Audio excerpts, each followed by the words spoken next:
자, 그러면 프로미스 부분 진행해 보도록 하겠습니다. 자, 프로미스는 이제 요거를 이미 사용을 해가지고 알고 계신 분들은 아실 것이고, 이제 처음 접하는 분들도 그래도 있으실 텐데,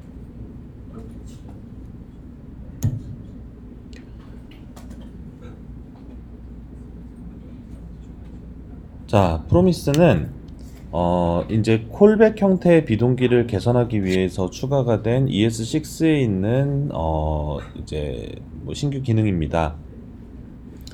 그래서 이제 뭐 혹시 코드상에서 이제 뭐 샘플 코드나 아니면은 뭐 인수인계 받은 코드라든가 아니면 뭐 아무튼 뭐 남의 코드를 봤을 때 거기에 뭐 then이나 catch 뭐 이런 함수들이 뭐 그 메소드 체인 형태로 등장을 한다. 그러면은 높은 확률로 프로미스라고 볼 수 있는데, 목적 자체는 일단 콜백을 대체하는 그런 목적으로 만들어졌습니다.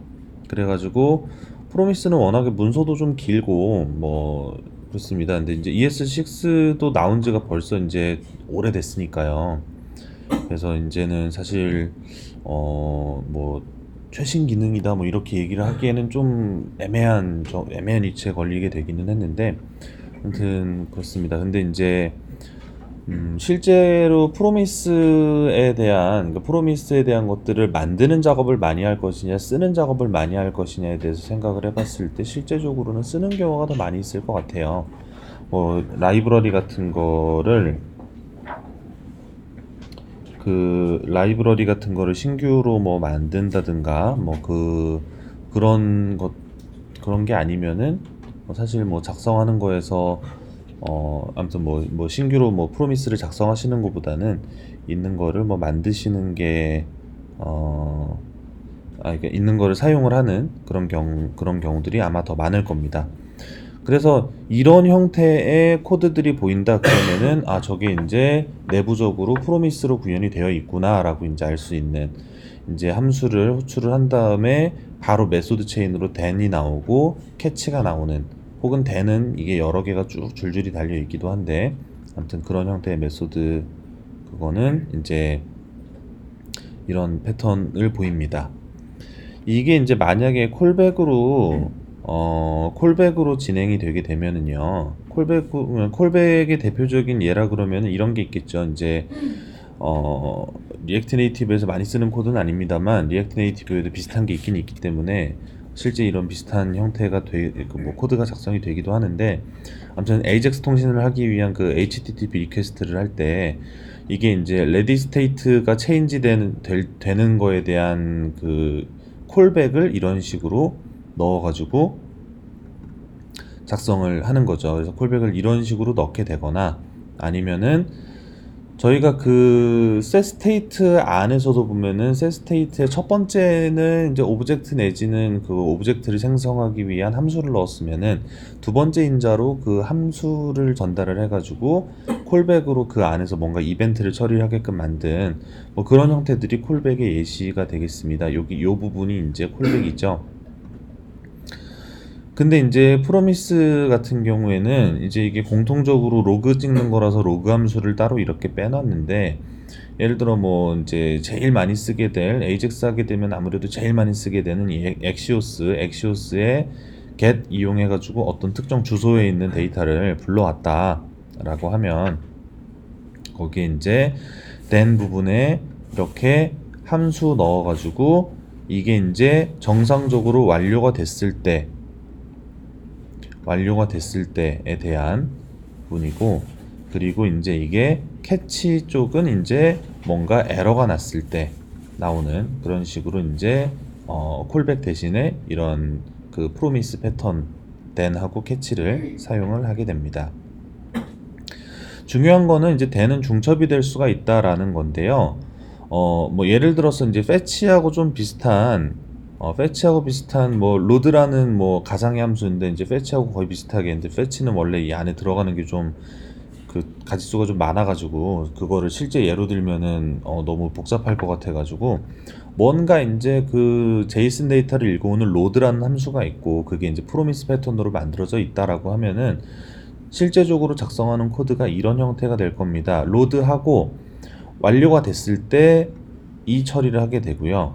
완료가 됐을 때 이제 불러온 데이터가 그냥 제이슨 파일을 불러오기는 했는데 실제로 제이슨의 파스까지 안 돼 있는 뭐 그런 상태라면은 그 뭐 변환하는 작업을 일단 먼저 하고 그런 다음에 그 다음 then으로 넘어가 가지고 이제 그 제이슨 안에 있는 URL을 가지고 뭔가 다시 한번 AJAX 콜을 하고 그리고 나서 거기에서 읽어온 것까지 전부 다 합쳐가지고 뭐 화면 표시용으로 뭔가 처리를 한다 뭐 이런 식의 순차적으로 되는 작업들 순차적으로 진행이 돼야 되는 것들을 이런 식으로 then을 계속 이어 붙여가지고 이런 그 작업들을 진행을 해줄 수가 있게 됩니다. 그래서 비동기로 있는 작업들의 어떤 그 순서 같은 그러니까 비동기로 돼 있는 작업들이 계속해서 연결돼서 작업되면서 어떤 순차적인 작업이 필요할 때 그런 상황에 이제 이런 거를 많이 이용을 하게 됩니다. 이제 그 밑에 콜백으로 작성을 하게 될 경우에는 뭐 이런 형태가 된다라고 이제 예시로 써놨는데 코드가 짧아가지고 뭐 그렇게 많이 파고 들어간 것 같지 않은 느낌과 그리고 왠지 저 정도면 할 만한데라는 생각이 드시면은 뭐 사실 네 뭐 그런 생각이 드시면 쓰셔도 상관은 없을 것 같기는 한데 아무튼 콜백으로 하게 되면은 이걸 하고 이 안에 콜백해서 들어가고 이 안에서 또 콜백 해가지고 작성하고 콜백해서 작성하고 근데 실제로는 이게 이런 식으로 예쁘게 한 칸 한 칸 들어가는 게 아니라 요 중간중간에 코드들도 굉장히 많을 거고 그럴 거기 때문에 혼란스러운 코드가 만들어질 겁니다. 근데 이제 사실 그러니까 프로미스를 설명을 하기는 하는데 프로미스를 아예 설명을 안 하면 이 뒤에 이제 에이싱크 부분을 말씀을 드릴 수가 없어서 드리는데 프로미스 패턴을 그렇게 많이 쓰진 않을 거예요. 특히 프로미스 패턴은 문제가 뭐냐면 여기 있는 이게 지금 한 줄로만 작성할 수 있는 화살표 함수로 다 해놓으니까 이제 이 then이 이제 순차적으로 쪼르륵 있는 것 같은 이런 느낌이 드는 거지. 이 안에 익명 함수가 여러 줄짜리여가지고 이런 식으로 작성이 되면은 사실 정리가 깔끔하게 된 것인지 이것은 과연 그 파고 들어가는 이 콜백 지역을 완전히 대체를 한 것인지 뭐 그런 게 조금 혼란스러운 느낌이 있기는 해요. 깔끔하게 정리가 안 되는 것 같은 느낌이 결국은 들기는 듭니다. 아무튼 그렇습니다. 그래서 이제 그런 것이고요. 실제 이제 프로미스를 만드는 경우에는 결국은 프로미스에는 이 성공에 대한 then과 그리고 실패에 대한 catch에 대한 처리가 있게 되는데 이 프로미스 내부에서는 성공할 수도 있고 실패할 수도 있는 주로 그런 것들을 많이 다루게 됩니다. 그러니까 뭐 제일 많이 하게 되는 게 결국은 AJAX 통신에 대한 건데 AJAX 통신이라는 것만큼 이렇게 불안 요소를 많이 갖고 있는 게 없어요. 통신이라는 게 항상 성공할 수가 없잖아요. 이게 이제 모든 조건이 다 맞고 내가 모든 요청을 맞게 보내도 서버가 500 에러를 준다든가 아니면은 뭐 이제 서버가 이제 500 에러까지는 안 났는데 엄청 지연이 돼가지고 결국은 타임아웃이 났다든가 뭐 아무튼 어떤 이유에서든 실패를 할 수 있는 가능성이 있는 거죠. 그래가지고 주로 프로미스에는 그런 것들이 많이 들어가는 편입니다. 아닌 경우도 있긴 있어요. 근데 아무튼 그래가지고 항상 이제 이게 이 해결됨 그리고 뭔가 반려됨 뭐 이런 두 가지 상태를 제어할 수 있는 이런 그 함수를 받아서 시작을 하게 되는데요. 그래서 프로미스는 결국은 이제 앞에 뉴 프로미스에서 만드는 여기까지는 거의 템플릿처럼 사용이 되고 그런 다음에 그 안에서 이제 실제적으로 이런저런 처리들이 이루어진 다음에 아 이게 완료가 제대로 됐다 데이터도 다 잘 들어왔고 그러면은 나는 이걸 완료하고 다음 작업으로 넘어가겠다라고 하는 부분에서는 이런 식으로 리졸브 함수를 이용을 해가지고 그 값을 전달을 하는 식으로 하게 되고요. 만약에 아니다 이거 그 뭔가 통신이 에러가 났거나 아니면은 왔는데 뭐 값이 좀 유효하지 않은 것들이 왔다든가 뭐 여러 가지 이제 뭔가 이거 캐치 쪽으로 가야 된다 실패 쪽으로 가야 된다라고 하는 경우에는 위에서 받은 이 두 개 함수 중에서 리젝트 쪽을 실행을 하시고 그 안에 이제 에러 메시지 전달을 해주시면은 이게 이제 에러 쪽으로 전달이 진행이 되게 됩니다. 그래서 결국 이거를 이런 식으로 프로미스를 만들게 되면은 사용하는 거는 많이 보던 그 패턴 그대로 그대로 하게 돼요. 이 프로미스의 성공 시에는 값을 이제 받아가지고 로그를 찍을 수가 있는데 실패 시에는 에러가 오고 에러의 메시지 확인을 해보면은 리젝트에서 반려시킬 때 당시에 넣어놨던 메시지가 이 에러의 메시지 쪽에서 잡히게 됩니다. 프로미스를 직접 작성을 하게 되면 이런 식으로 하게 될 거고요. 자, 그래가지고 이 그 콜백처럼 돼 있는 애들을 그러니까 프로미스로 이제 다시 만드는 작업을 그 아예 용어가 있어요. 프로미시파이라고 프로미스화 한다라는 그런 게 있는데, 근데 이제 주로 뭐 이런 작업들입니다. 그 예를 들어 지금 저희가 setState를 쓰게 되면은 setState는 반드시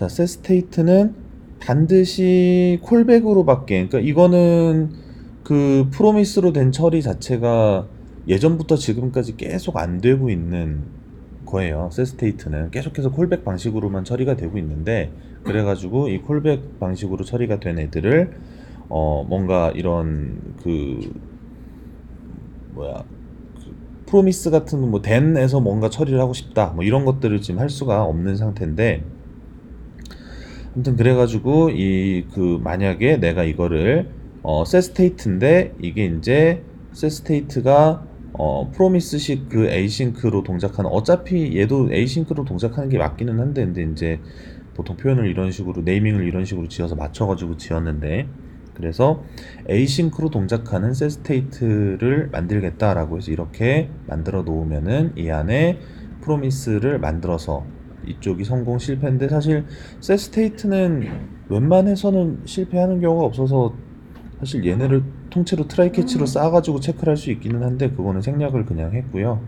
setState를 해가지고 새로운 스테이트를 넣어 놓고, 그런 다음에 이 안에 이제 완료가 됐을 때 리졸브를 하게끔 이런 식으로 이제 처리를 해서, 그래서 this의 setState하고 뒤에다가 이제 콜백을 넣는 대신에 뭐 이런 식으로 await를 쓰는 이런 식으로 랩핑을 하는 이런 것들을 만들어 볼 수가 있습니다.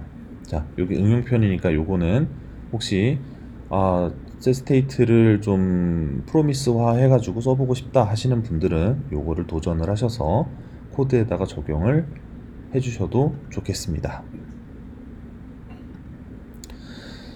자, 그래서 우리가 결국 많이 쓰게 될 거는 프로미스 쪽보다는 이쪽입니다. asynch랑 await, 그리고 asynch랑 await를 설명하기 위해서 앞에 이제 중간 다리로 프로미스를 설명을 드린 건데요.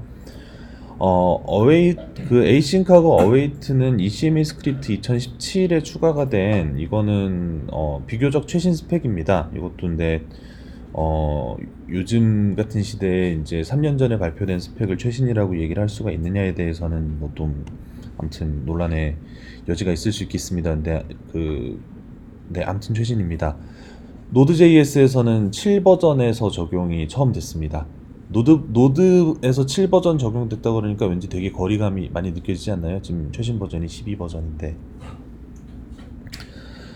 자, 그래가지고 목적 자체는 프로미스랑 호환이 되면서 결국은 이제 대체까지 하는 것을 목적으로 만들어졌어요. 그래서 뭐 완전히 이것만 쓸 수는 없습니다. 실제로 하다 보면은 이 프로미스 패턴을 결국 조금씩은 쓰기는 써야 되는데, 근데 asynch랑 await를 쓰면은 최대한 이제 프로미스 패턴들을 좀 이게 프로미스 패턴이 조금 복잡하게 쓰인 부분들을 깔끔하게 정리를 해가면서 작업을 할 수가 있습니다.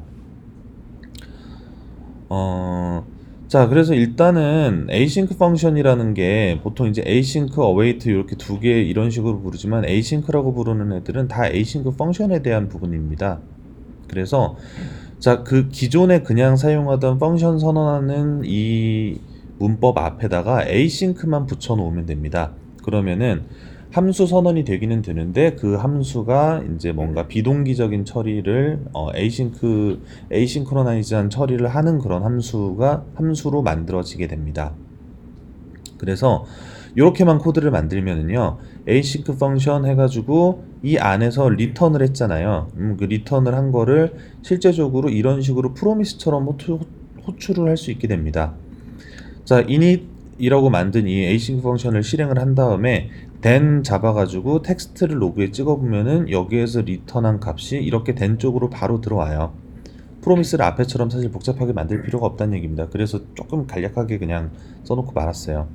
자, 이런 식으로 이제 처리가 되고, 이 과정에서도 지금 여기 이제 이 리턴하는 게 에러가 나진 않겠지만 실제로는 코드가 좀 길어지면은 뭔가 처리를 하다 에러가 날 수도 있을 텐데, 그거에 대한 것들은 이렇게 캐치 쪽에서 잡아가지고 확인을 하실 수가 있습니다.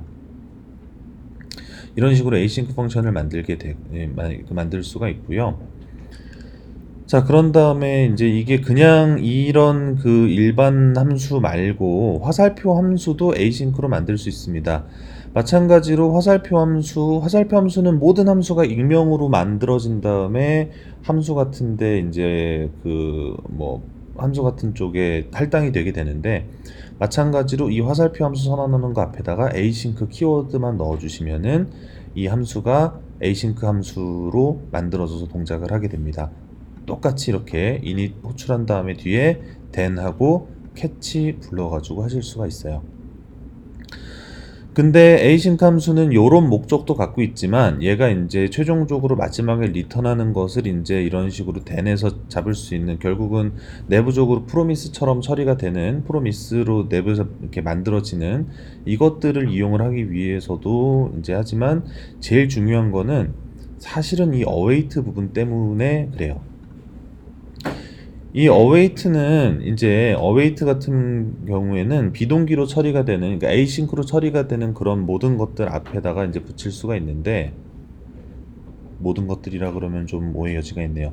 아무튼 그 비동기로 처리하는, 자바스크립트에서는 비동기로 처리하는 거라 그러면은 callback promise async 펑션 중에서 이제 promise async 펑션 두 가지, 이거에 대해서 완료가 될 때까지 대기를 하고 있다가 다음으로 넘어가서 마치 코드가 동기화된 코드 종류를 작성을 하는 것처럼 할 수 있게끔 지원해 주는 게 이 await입니다. 코드를 보시는 게 이해가 좀 더 빠르실 거예요.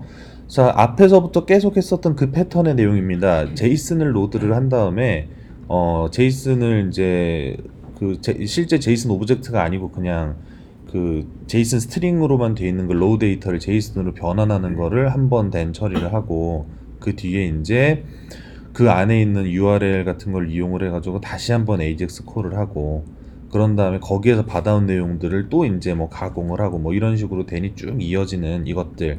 근데 이제 이게 한 줄짜리 함수가 아니면 정리가 깔끔하게 안 된다고 아까 말씀을 드렸었죠. 근데 이거를 자, await로 작성을 하게 되면은 지금 제가 init이라는 함수 만들었고 async 함수로 선언을 했습니다. 그런 다음에 그 안에서 이제 자, 여기에 load 함수도 지금 async로 동작하는 건데 앞에 await 키워드 이용을 했어요. 그러면은 얘가 이 load 함수 해가지고 처리를 해가지고 then 처리 다 받고, then 처리 다 받아가지고 then 처리된 거를 요 왼쪽 row라는 거에다가 할당할 때까지 이 라인이 끝나지 않고 계속 대기를 하게 됩니다. 그래서 이게 다 받아지고 나야 그 뒤에 그 다음 라인이 실행이 돼요. 받아온 원시 데이터를 이쪽에 넣어서 제이슨으로 컨버트를 시킬 거예요. 제이슨 오브젝트로. 근데 제이슨 오브젝트로 만드는 이제 뭐 내장 함수 같은 것들을 보면은 그런 것들도 대부분 다 에이싱크로 동작을 하게 돼 있어요. 그래서 그 에이싱크로 동작하는 거 다 기다려서 받아가지고 그 안에 있는 URL이 있는데 그 URL을 또 로드를 하는 거니까 이것도 마찬가지로 AJAX로 동작을 하고 비동기로 동작을 할 건데, 기다렸다가 받고, 그래서 결국은 최종적으로 받은 내용들을 이제 화면에 표시하기 위해서 가공을 하는 이런 식으로 처리를 하는 거를 이제 뭐 하고 나면은 이 함수의 목적이 다 하게 됩니다. 동작이 끝이 나게 되고, 총 3개의 비동기 함수가 있는데, 비동기로 동작하는 기능들이 있는데, await를 이용을 하면은 이런 식으로 이 로드가 다 끝나야 그 다음 게 동작하고 그 다음 게 동작하고 완전히 그 동기화된 그런 그 코드를 짜는 것처럼 만들어 가지고 진행을 시킬 수가 있습니다. 그리고 이 과정 중에서 뭔가 잘못된 로우 데이터가 와가지고 뭐 컨버트를 하다가 에러가 났다든가, 아니면 컨버트를 했는데 그 안에 URL이 없어가지고 이 로드를 시킬 수가 없었다든가, 아니면은 뭐 여기 앞에까지는 괜찮았는데 마지막에 이제 추가 로드를 하는 부분에서 갑자기 서버에서 뭐 500 에러를 반환을 했다든가, 뭐 그런 문제들이 생기게 되면은 요 구문 자체를 지금 트라이 캐치로 쌓아놨기 때문에 요 과정에서 에러가 난 거는 다 이쪽으로 수집이 돼서 에러가 낸 내용들을 잡을 수가 있게 됩니다. 그래서 위에 있는 이 그 된 세 번 쭉 연결하고 캐치하는 거랑 완전히 동일하게 동작하는 코드예요. 근데 이렇게 정리만 이제 await랑 async 함수 안에 await를 넣는 식으로 해가지고 이렇게 정리를 한 거죠. 자, 그래가지고 이런 식으로 이제 하게 되고, 그래서 이거는 지금 실제 작성을 하게 되면은, 실제 코드 작성을 하게 됐을 때 굉장히 고민을 하게 되는 부분이에요, 사소하게. 그러니까 AJAX로 뭔가 불러오는 것들이 생겼을 때 AJAX로 불러오는 거를 처리를 하기 위해서 그 지금 앞에 있는 이제 기존에 작업해놨던 함수를 async 함수로 바꿀 것이냐 말 것이냐에 대한 문제랑, 어차피 하나 그냥 딱 써놓을 건데 그냥 뒤에다가 된 처리해가지고 쓰는 게 더 편하지 않을까, 뭐 그런 이제 두 개 중에 뭐가 더 편하냐에 대한 것들을 자꾸 이제 비교를 하게 되실 건데, 아무튼 뭐 한 가지만 쓰고 나머지 한 가지는 안 써야 된다, 뭐 그런 걸로 말씀을 드린 거는 아니고, 이게 이제 실제 작성하는 내용들이 어떤 것이고 어떤 것들을 만들고 계시냐에 따라서 이거를 쓰는 게 더 낫고 저거를 쓰는 게 더 낫고 뭐 그런 상황들이 있을 거예요. 그런 상황들을 맞춰가지고 그런 것들은 작업을 하시면 되겠습니다.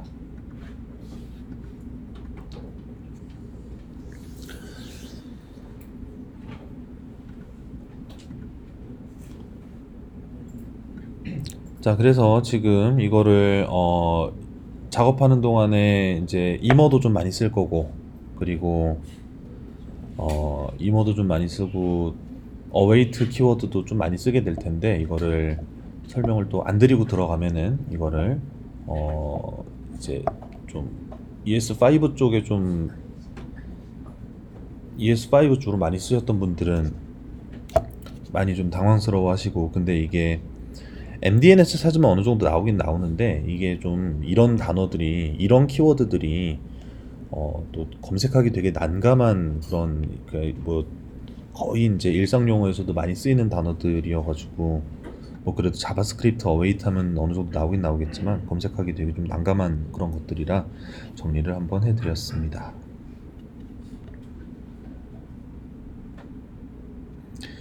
궁금하신 거 있으시면은 지금 잠깐 질문 받고 넘어가겠습니다.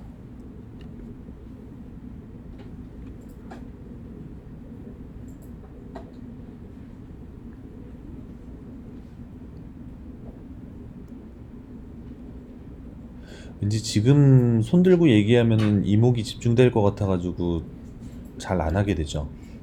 그래서 제가 항상 보면은 질문을 안 하고서 이제 가지고 계시다가 끝나고 나면은 오시는 분들이 있고 계셔서, 물론 끝나고 오시는 것도 저는 반갑기는 한데,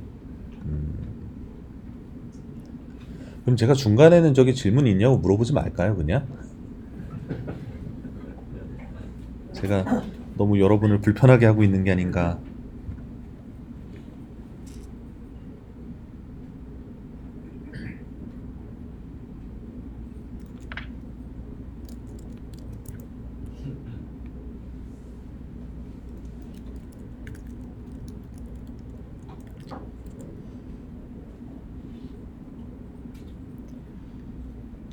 자, 그러면 대강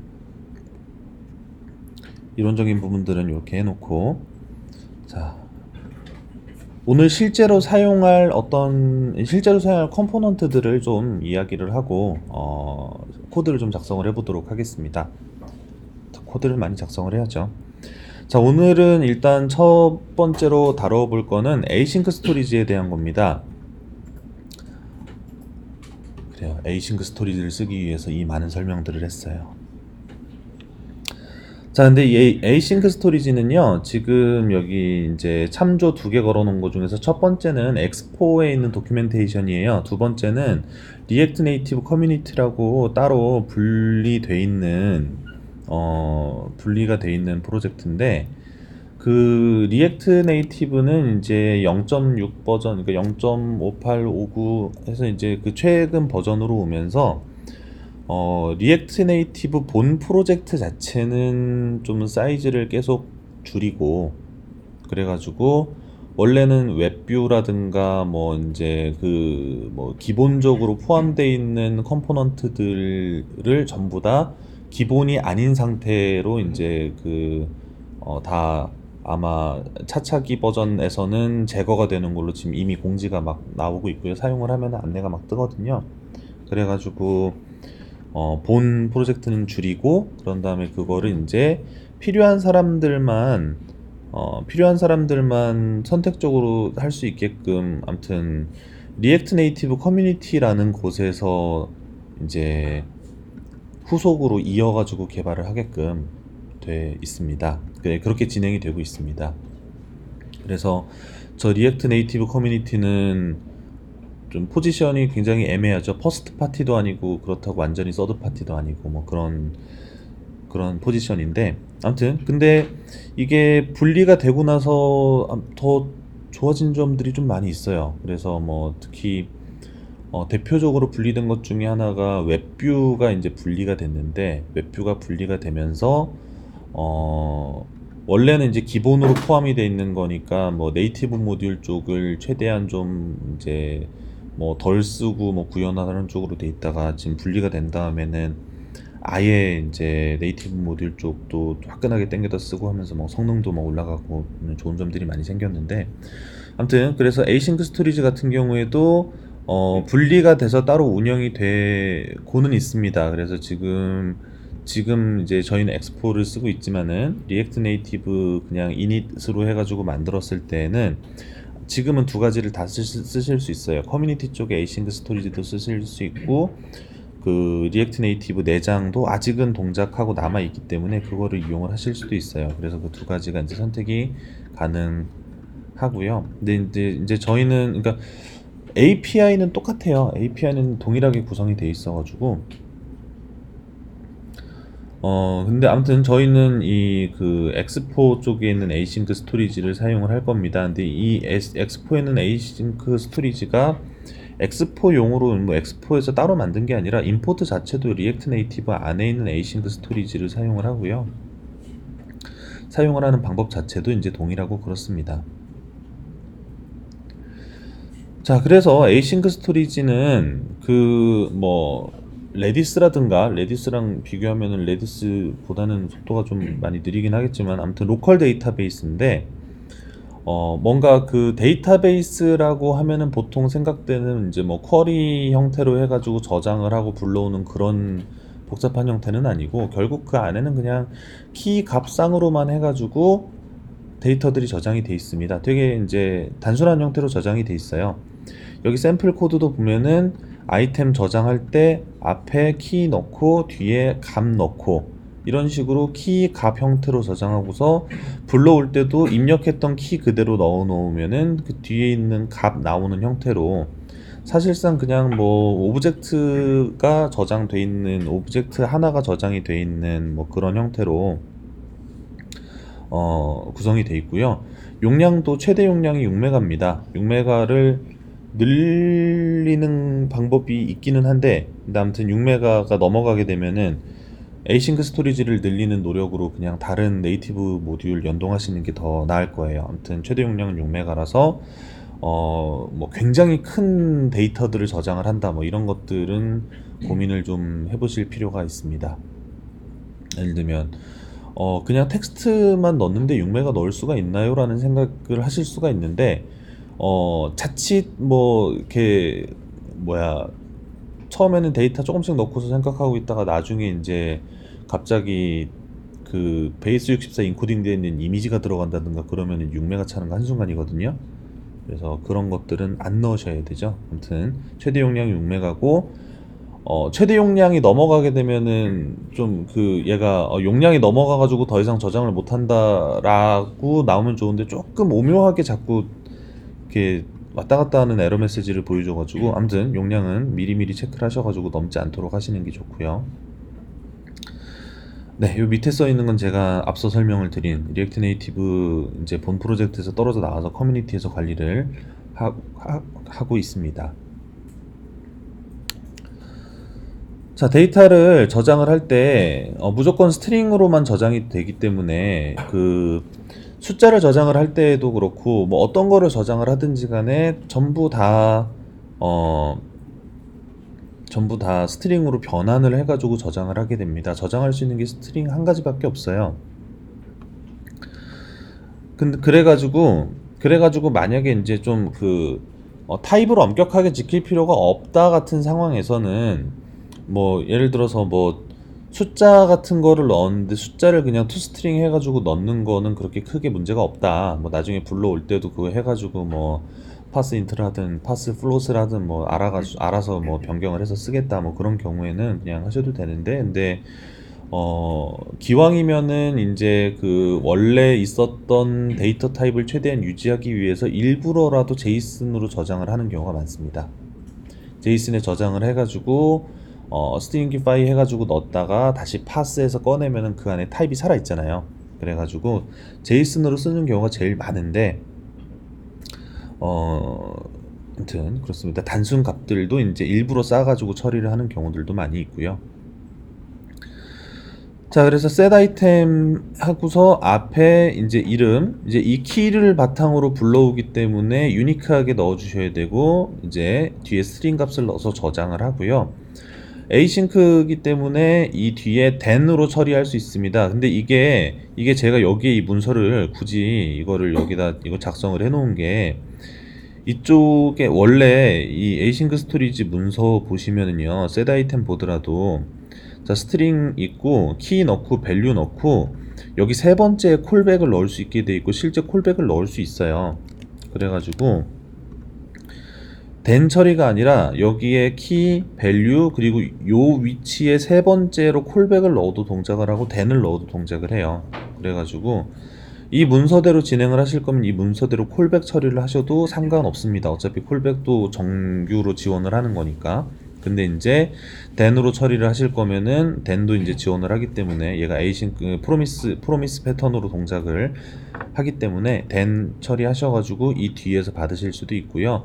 then으로 처리할 수 있는 애들은 다 await로 전환을 할 수 있기 때문에 await 해가지고 이 set item 하는 애들 그냥 이렇게 한 번에 처리를 할 수가 있습니다. 근데 보통 이거는 이제 그 아이템을 get해서 가지고 올 때 이 await 부분이 굉장히 빛이 나죠. 읽어올 때도 async 스토리지에 get 아이템 해가지고 여기 있는 이 유니크 네임을 이렇게 가져오게 되는데 then 해가지고 여기 있는 이 데이터로 받아올 수도 있어요. 근데 이제 await로 변경을 하게 되면은 get 아이템 한 내용을 바로 변수에 할당을 해가지고 로그 찍어서 확인을 하실 수가 있습니다. 그래서 이렇게 쓰시는 게 뭐 쓰기에는 제일 편하겠죠. 상황에 따라서 async 함수 만들기가 영 각이 안 나오면 await를 쓰는 것보다 then을 쓰는 게 편할 수도 있습니다. 자, 그래서 이런 식으로 사용을 하게 됩니다. 그래서 저희가 이거를 가지고서 이제 만들 거는요. 이제 약간 개인적으로 간단한 메모를 해놓는 이제 간략한 형태의 일기장 앱을 만들어 볼 겁니다. 근데 일기장 앱을 만드는데 그 리모트에 있는 저장소를 사용하지 않고 로컬 데이터베이스 안에 저장을 해서 인터넷이 연결이 안 돼 있어도 작성할 수 있고 그런 것들을 만들어 보려고 합니다.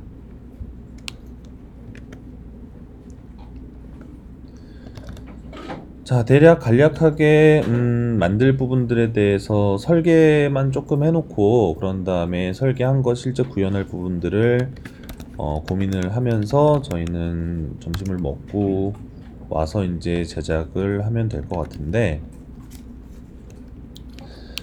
자, 엑스포 이닛 해가지고 뭐 이름도 그냥 간단하게 미니 다이어리라고 만들어 놓도록 하겠습니다. 근데 잠시만요, 제가 이거 텍스트를 좀 키워드리는 게 낫겠죠?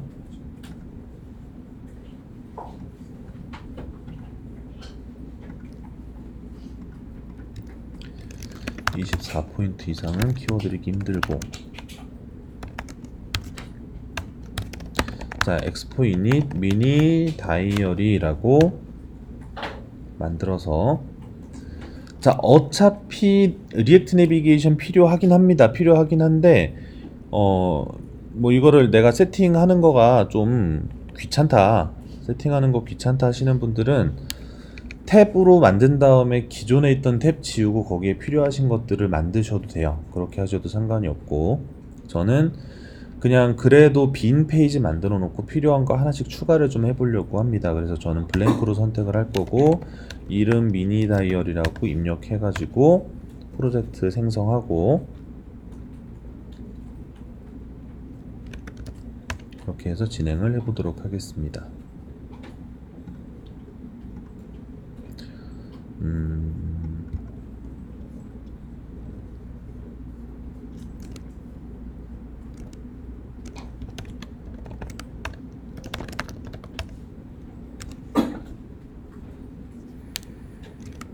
자, 그러면 이렇게 열렸고요. 이제 페이지들 다 준비가 됐습니다. 그리고 여기서 이제 추가적으로 필요한 것들, 리액트 내비게이션 필요하고, 아마 언더스코어 쓸 것 같고, 모멘트도 쓸 것 같습니다. 모멘트는 설명을 이따, 많이들 쓰는 거긴 한데 또 처음 보시는 분들이 있을 테니 간단하게 모멘트도 좀 설명을 해드리고, 그리고 이모도 아까 설명한 거 실제 적용 한번 해보도록 하겠습니다. 이런 것들이 아마 필요할 것 같고요.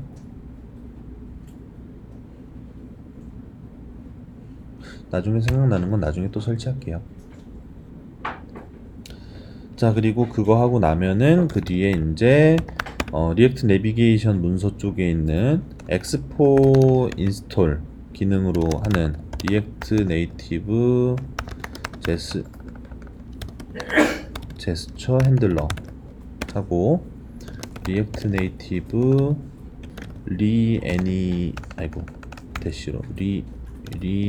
리애니메이티드 요거 두 개를 설치를 하고, 네, 그럼 다 된 것 같아요.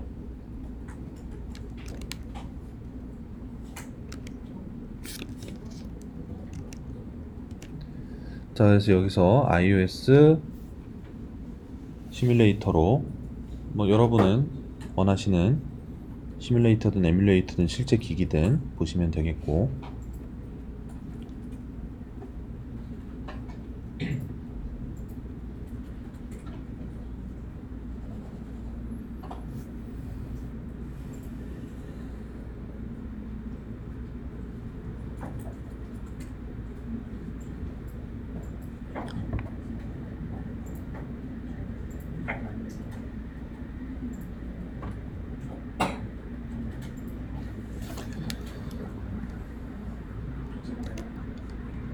자, 제가 잠시 인터넷도 좀 오락가락했고 테더링으로 좀 잡고, 저는 이거 프로젝트를 좀 다시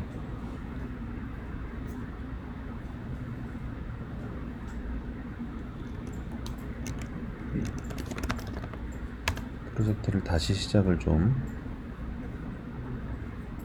하겠습니다. 이거 빨리 열었다.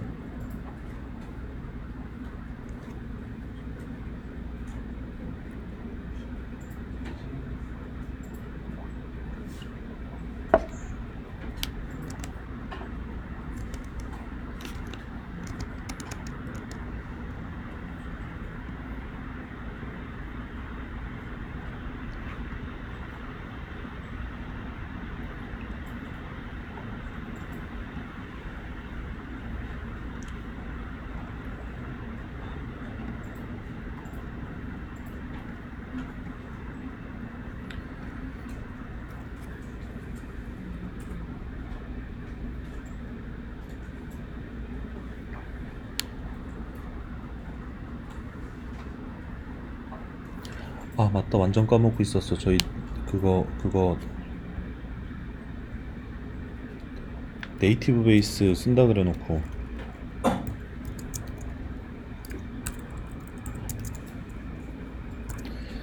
자, 얀 애드 네이티브 베이스가 이렇게 대시가 이거였던가?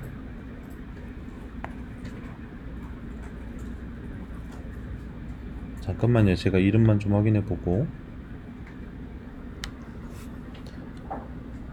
자, 네이티브 베이스 이렇게 대시로 하는 거 맞고, 그리고 엑스포 인스톨 엑스포 폰트 요거까지 설치 좀 해주고.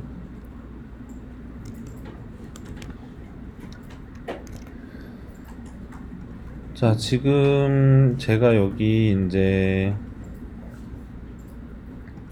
기본 앱 구조에 아까보다 조금 길게 여기 그 아나토미 부분까지 포함해가지고 만들어 놨는데, 요 내용 좀 이렇게 복사해 와가지고 전체 복사해 와서 앱.js 안쪽에 넣어놓고 앱 새로 고침하면은 이렇게 헤더, 푸터, 그리고 가운데 컨텐츠 섹션 이렇게 들어가 있는 기본 화면까지 만들었습니다. 이렇게 만들어 놓고,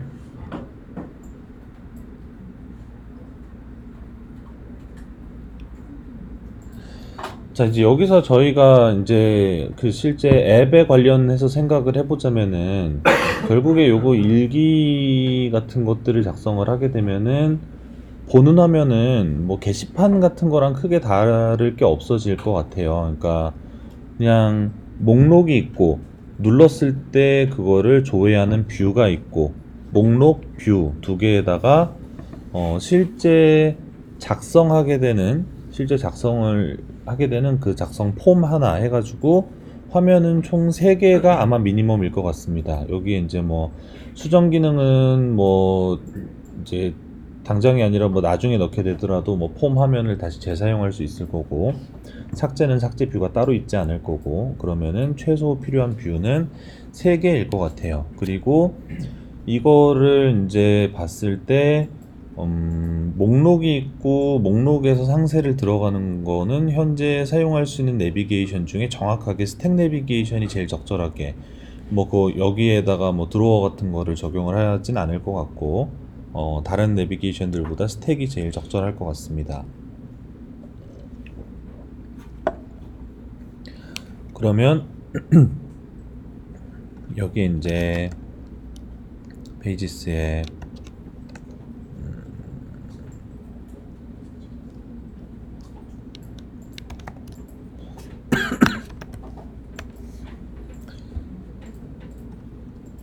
리스트,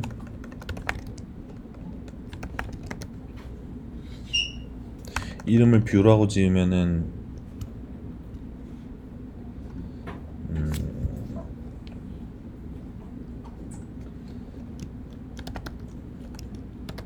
다이어리 리스트, 다이어리 뷰 뭐 이렇게 너무 단순한 이름으로 해서 다른 애들하고 겹치면은 겹친 것도 해결을 해줘야 되니까 다이어리 뷰, 그리고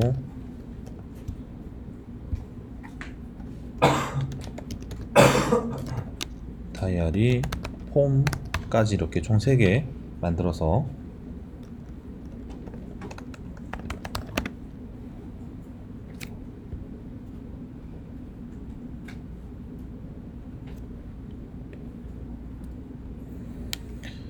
자, 리액트 from 리액트, 그리고 익스포트 디폴트 해가지고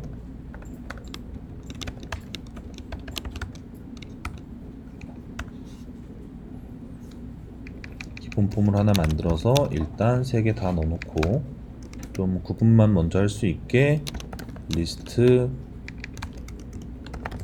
뷰, 폼 이렇게 하나씩 파일을 만들고요.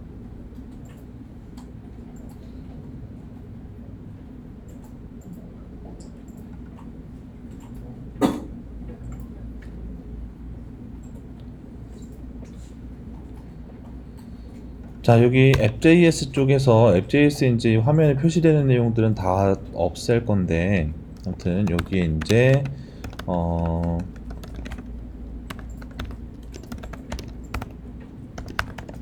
리액트 내비게이션 쪽에 있는 것들 중에서 크리트 스택 내비게이터하고,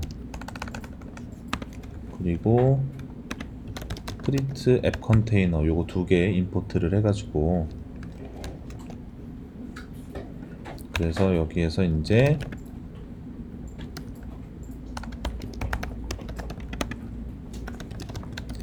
크리트 스택 내비게이터 해서 이 안에는 다이어리 리스트, 다이어리 뷰, 다이어리 홈 이렇게 세 개가 포함되도록 하고, 다이어리 리스트는 페이지스 밑에 다이어리 리스트이고, 다이어리 뷰도 임포트하고, 그리고 홈도 임포트하고 해서 화면에다가 내비게이터 생성해서 박아놓고, 그런 다음에 앱 컨테이너라고 크리트 앱 컨테이너로 하나 만들어서 여기는 자, 여기서 작성한 내비게이터를 집어넣어서 앱 컨테이너를 만들고, 그런 다음에 최종적으로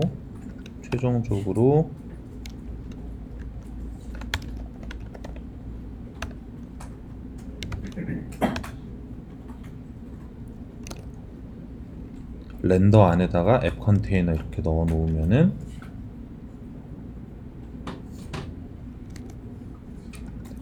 제가 여기에 이거 텍스트 컴포넌트로 싸서 표시를 해야 되는데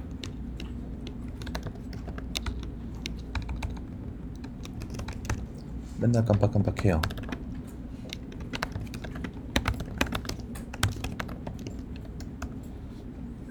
다시 복사해서 뷰, 홈 이렇게 넣어서 좀 작기는 한데 여기 화면에 리스트라고 이렇게 나오고요. 여기 리스트에다가 버튼만 하나 좀 임시로 넣어가지고,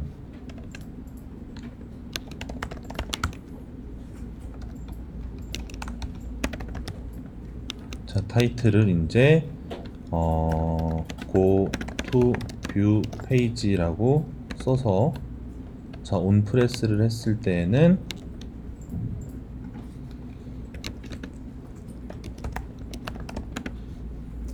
프롭스 안으로 이제 내비게이션이 무조건 온다고 했었잖아요.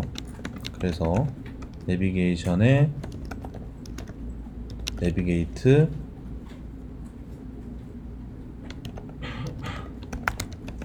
다이어리 뷰 이렇게 작성을, 화면이 너무 좁다.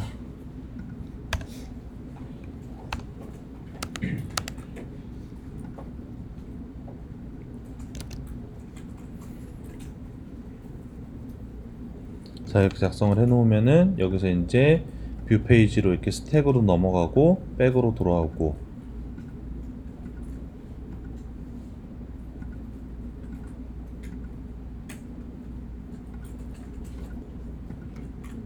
자, 이런 식으로 구조를 잡아줄 수 있겠습니다. 구조를 대략 이렇게 잡아 놓고, 그런 다음에 여기에 기능들을 점점 넣으면 되겠죠.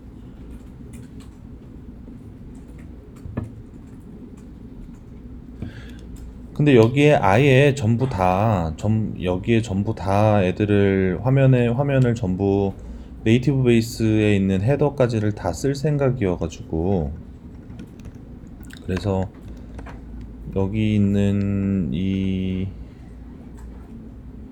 것들한테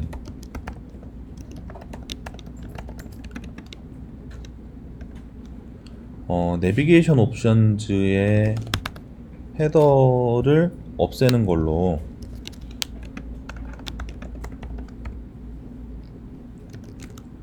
작성해가지고 위에 헤더는 없애도 될 것 같아요. 위에 헤더를 없애고,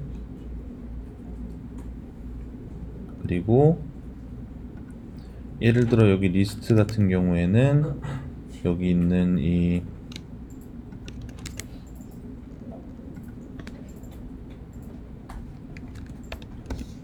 아나토미 그대로 넣어놓고 기존에 있던 내용 잘라서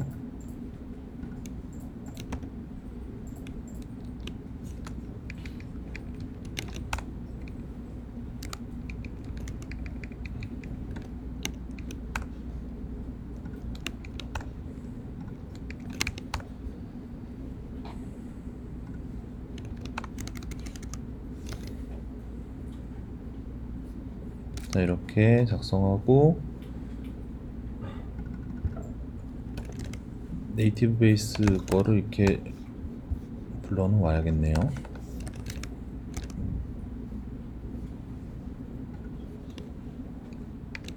리액트 네이티브 건 하나도 안 쓰겠군요.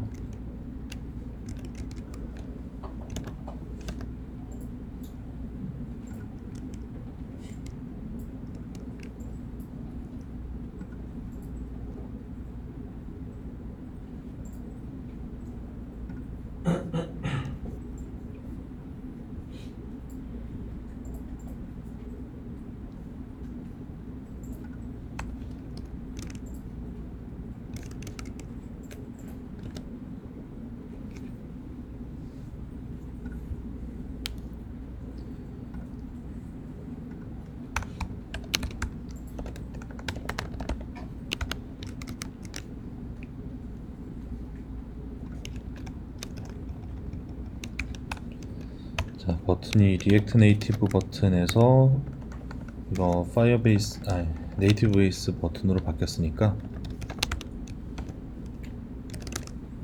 안에 이렇게 텍스트 들어간 걸로 다시 바꿔서 이렇게 이동을 하게끔 만들어 주도록 하겠습니다.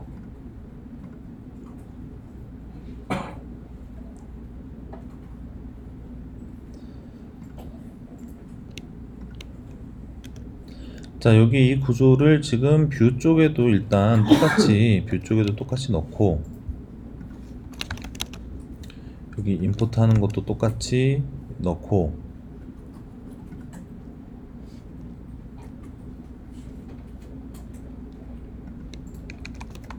다른 점은 여기는 이제 뷰 페이지니까 텍스트를 그냥 뷰라고만 표시를 할 것이다 라는 거고, 그럼 넘어가서 이쪽으로 넘어갔을 때에도 여기에 이제 뷰는 이렇게 보여줄 수 있죠. 보여줄 수 있고,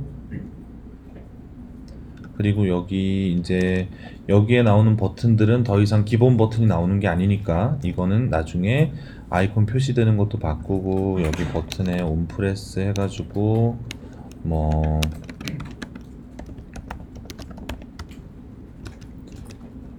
내비게이션에 뭐 고백 같은 뭐 이런 걸로 동작을 하게끔 해서, 모양을 아직 안 바꿨지만 이런 식으로 스택을 이동을 할 수 있게끔 구성하는 처리가 필요할 겁니다.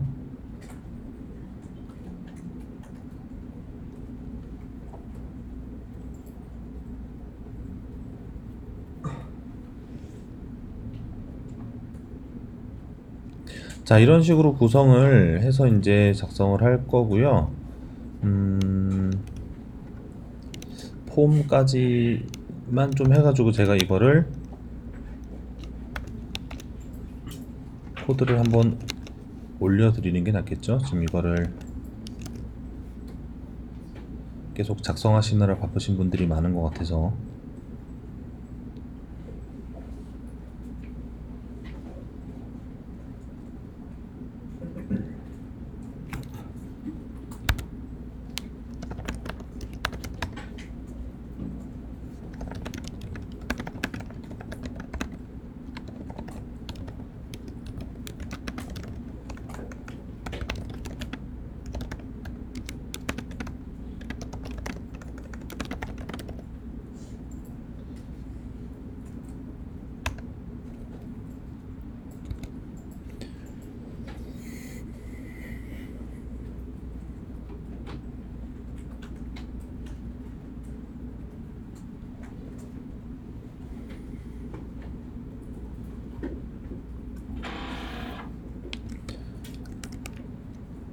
자, 제가 화면에 보여드리는 거 전반적으로 이제 그 뭐 개발하는 거, 그러니까 작성하는 거 설계에 대한 거나 흐름이나 그런 거 위주로 좀 보시고, 저기 코드는 어 아직 안 올라갔나? 없나?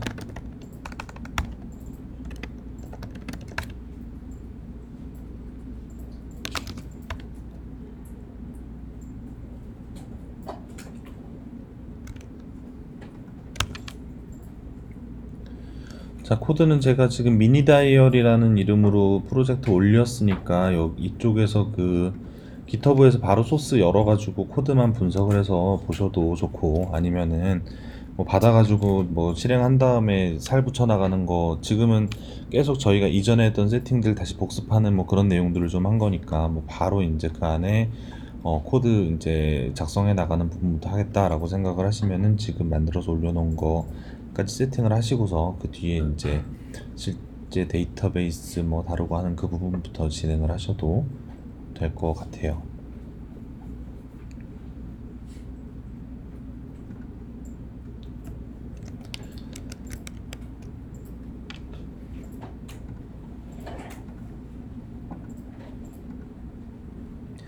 자, 그래서 이런 식으로 해서 구조 만들어 놓고 여기에 실제 이제 작성하는 폼 페이지 연결을 좀 해야 될 겁니다. 연결을 좀 해놓고 작성시키고 조회도 하고 그런 식으로 CRUD 작업을 하는 것들을 쭉 진행을 해보도록 하겠습니다.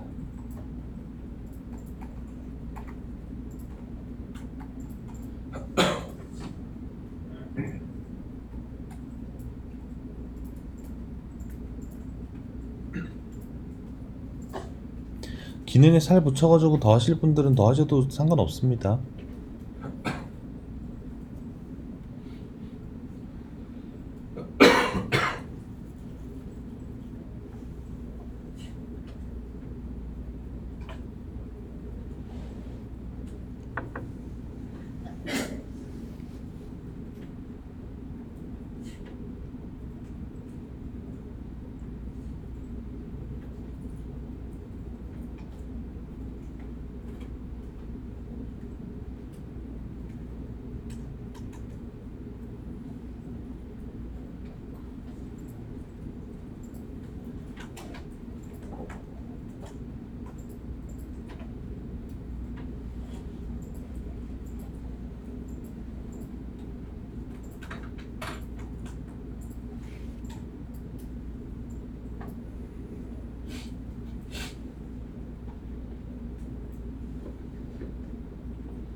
자, 그럼 여기까지 작성을 해보시고 지금 이제 또 오랜만에 세팅을 해보니 세팅이 잘 안 되시거나 그러신 분들은 세팅 관련된 거 막힌 거 뭐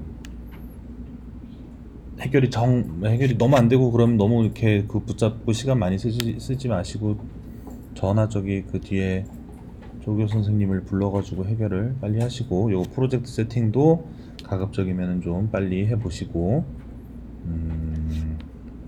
아직 다 안 되신 분들은 점심시간까지 조금 그거 하셔가지고 점심시간까지는 그거 해 놓으시고서 다음 거 내용으로 진행할 수 있도록 하도록 하겠습니다.